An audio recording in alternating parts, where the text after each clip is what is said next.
আজ জানাতে চলেছি রাজ্যের বিভিন্ন জনপ্রিয় চ্যানেলের বুথ ফেরত সমীক্ষা অর্থাৎ ভোটের এক্সিট পোল। প্রথমে আসছে এবিপি আনন্দ সি ভোটার। এরা বলছে যে তৃণমূল পাবে 13 থেকে 17টা সিট এবং রাজ্যে বিজেপি পাবে 23 থেকে 27টা সিট। পরবর্তী আসছে রিপাবলিক টিভি পি মার্ক। এরা বলছে যে তৃণমূল পাবে 20টা সিট এবং বিজেপি পাবে 22টা সিট। তার পরবর্তী রিপাবলিক টিভি ম্যাট্রিক্স। এখানে বলা হচ্ছে 16 থেকে 20টা পাবে তৃণমূল এবং বিজেপি পাবে 21 থেকে 25টা।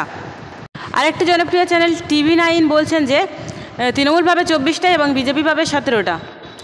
জন কি বাত বলা হচ্ছে যে তৃণমূল পেতে পারে 16 থেকে 18টা সিট এবং বিজেপি পেতে পারে 21 থেকে 22টা সিট। এর পরবর্তী আসছে নিউজ নেশন। নিউজ নেশনে দেখানো হচ্ছে 22টা পাবে তৃণমূল এবং বিজেপি পাবে 19টা। তার পরবর্তী টুডেস চাণক্য। এখানে দেখাচ্ছে যে তৃণমূল পাবে 22টা 12 থেকে 22-এর মধ্যে এবং বিজেপি পাবে 19 থেকে 29-এর মধ্যে। এরা একটু বিজেপিকে হাই করে দেখাচ্ছে।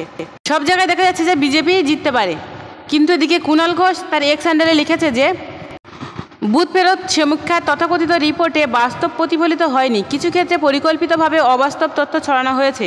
তিনি বলছেন যে মমতা অফিসিয়াল এবং অভিষেকের সৈনিকরা বিভ্রান্ত হবেন না, গণনার দিন এজেন্টরা শেষ পর্যন্ত সক্রিয় থাকুন, মানুষ তৃণমূলকেই ভোট দিয়েছেন।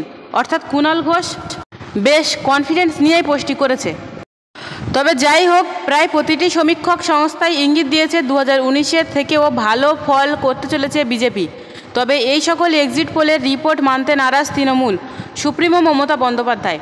তিনি TV9 বাংলার কাউন্সেলিং এডিটর অনির্বাণ চৌধুরীকে দেয়া এক একান্ত টেলিফোনিক সাক্ষাৎকারে জানিয়েছেন যে বুথ ফেরত সমীক্ষা তিনি মানেন না। TV9 বাংলার কনসাল্টিং এডিটর অনির্বাণ চৌধুরীকে এক্সক্লুসিভলি জানালেন মুখ্যমন্ত্রী মমতা বন্দ্যোপাধ্যায়। বুথ ফেরত নিয়ে তিনি যখন কথা বলছিলেন তখন মুখ খোলেন সংখ্যালঘু ভোট ব্যাংক নিয়ে। তিনি বলেন সংখ্যালঘু মুসলিমরা তো ওদেরকে ভোট দেবেই না। এদিকে TV9 বাংলা তাদের এক্সিট পোল চেঞ্জ করেছে। মোট আসন 42টার মধ্যে তারা দেখাচ্ছে টিএমসি পাবে 20টা, বিজেপি পাবে 21টা এবং কংগ্রেস পাবে 1টা। কিন্তু প্রথমে তারা দেখিয়েছিল বিজেপি কিছুটা বেশিই পাবে এবং তারা বলছে মোট 543টা আসনের মধ্যে এনডিএ পাবে 346টা, INDIA পাবে 162টা এবং আদার্স পাবে 35টা। কাল সকাল ঠিক 9টায় SR নিউজ বাংলা চ্যানেলের পক্ষ থেকে জানানো হবে আবার নতুন এক্সিট পোল। ততক্ষণ সবাই সুস্থ থাকুন, স্বাভাবিক থাকুন।